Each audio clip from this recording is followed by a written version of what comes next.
Kot sem že omenil, je več ali manj medijski prostor kar dobro zapopadel to zgodbo letos, to njihovo poročilo. Jaz sem bil nekoliko presenečen na odziv nekaterih vladnih predstavnikov na to poročilo. So ga poskušali nekateri prikazati, da ni dovolj kompetentno ali celo ni se za šolstvo imenil, da so ga pisali šolo mrzneži, kar je vsekakor neverodostojno do samih avtorjev. Slovenija se je dolgo leta prizadevala za članstvo v tej družini najbolj razvitih narodov, držav. Če želimo ugotoviti, kje smo, kakšni smo, se seveda moramo primerjati ne samo z slabšimi državami, ampak tudi s tistimi najboljšimi, in OECD vključuje v svoje analize tudi te. Skratka, jaz bi dejal, da jih moramo te njihova opozorila oziroma študije, ki so narejene na najboljši bazi podatkov, imati več kot resno. Zame niso nič novega, več ali manj je tudi strokovni svet Slovenske demokratske stranke že zadnje leta pisal podobne stvari iz teh področij, tudi kar se tiče šolstva. Z vsemi temi stvarmi, ki jih opozarja na področju šolstva, smo se soočali tudi v času vlade Janeza Janše v mandatu 2004-2008. Obvladali smo se vprašanjem nizkega razmerja med učenci in pa učitelji in ugotavljali, da je slovenski šolski sistem tudi zaradi tega nekoliko neučinkovit. Situacija od takrat, ko smo mi bili na ministrstvu, do danes se še poslabšala. Danes lahko ugotovimo, kar se tega učitka tiče v poročilu OECD, da so razmere še slabše. Če ste šteli vse naše učence v osnovni šoli in pa vse zaposlene v osnovnem šolstvu, bi videli, da razmerje celo 1:5 ali pa še nekoliko manj. To pomeni, da je Slovenija, in to tudi pravi poročilo, s nekoliko bolj ugodnimi podatki operirajo, v tem smislu na prvem mestu, daleč na prvem mestu imamo daleč največ zaposlenih na učenca. Tudi stroški na udeležence izobraževanja so tam v osnovni šoli in tudi prej neprimerljivo visoki z kasnejšimi ravni izobraževanja. Če pogledamo zelo eno primerno lepo tabelo, zelo zanimivo narejeno tabelo na strani 62-63 tega poročila, lahko vidimo, koliko Slovenija vlaga na različnih ravneh izobraževanja, predšolska vzgoja, osnovna šola in pa potem tudi terciarno izobraževanje. In više, ko gremo, manj vlagamo. To je še posebej pereče zato, ker je to problem tudi Evropske unije nasploh. Japonska dvakrat več vlaga na študenta kot Evropska unija in tudi ZDA. In Slovenija pa to še večji problem, tako da je nas zaostanek pri vložku na študenta, to je v terciarnem izobraževanju bistveno večji, nekajkrat manj pozornosti in finančnih sredstev vlagamo študenta kot najbolj razvite države. In to nas zagotovo ne bo pripeljalo med najboljše. Medtem ko smo, recimo, držimo kondicijo pri vlaganjih organizacij in pa tudi pri znanju naših otrok, jaz mislim, da je ključno merilo vendarle to, kar na koncu otroci znajo, kakšne kompetence imajo. Smo še konkurenčni, primerljivi na nižjih ravneh, kasneje pa seveda nismo več.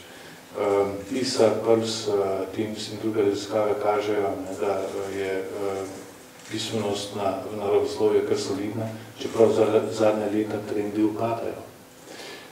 Enako lahko ugotovimo za matematiko, smo še solidni, celo nadpovprečnem okviru držav Evropske unije v OECD, ampak zadnje leta trendi padajo. Ampak tisto, kar je najhuje, je, da nam je bralna pismenost močno upadla. Mi smo se še pred začetku stoletja lahko hvalili po nekaterih raziskavah PIRLS, da smo bili solidni skupaj z redkimi državami, kjer bralna pismenost ni padala. Danes delimo njihovo usodo. Upad bralne pismenosti je en največjih težav evropskih izobraževalnih sistemov, tudi tistih stabilnih v Evropi z dolgo tradicijo. Ko smo že mislili, da se bomo izognili temu znamenju izobraževanja, edukacije v 21. stoletju, pa smo doživeli zadnje leta hladni tuš in smo ugotovili, da pri nas bralna pismenost hitreje pada kot v drugih državah članicah. No, OECD opozarja še na druge pomanjkljivosti, premajhni oddelki, preveč kadra, še posebej nepedagoškega, neatraktivno poklicno izobraževanje.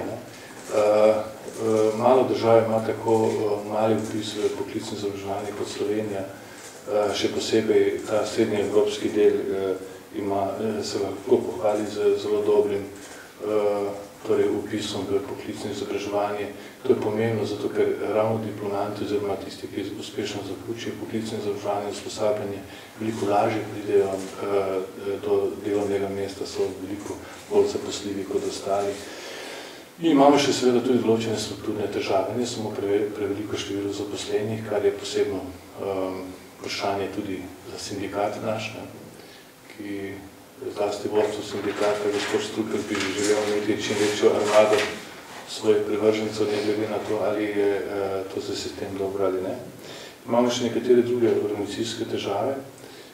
Na državni ravni imamo veliko državnih inštitutov, zavodov, kot so Zavod Republike Slovenije za šolstvo, CPI, DIC, AC, Andragoški center, Pedagoški inštitut, Center za šolske in šolske dejavnosti, Zavod Planica in tako naprej. Ti zavodi zelo slabo skrbijo svoje delo in dosekrat se tudi podvaja. V njih je pa zaposlenih, ne boste verjeli, okoli 800 ljudi. Torej 4-krat več kot na Ministrstvu za šolstvo in šport. Torej ta podporni organi, ki bi morali dejansko kreirati po strokovni plati šolsko politiko, po mojem mnenju ne prinašajo prave dodane vrednosti oziroma in bo v prihodnosti potrebno reorganizirati stvari, racionalizirati tudi javne zavode, jih morda nekatere združiti ali pod eno streho in na ta način narediti ta segment bolj učinkovit.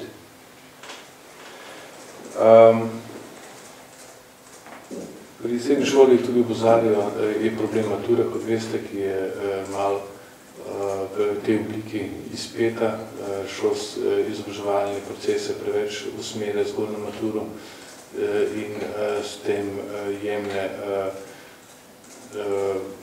kako bi rekel, možnost, da bi izobraževalni sistem bil dovolj celovit, holističen. Skratka, univerza je še poseben problem, ki je tudi dobro izpostavljen tukaj v tem poročilu.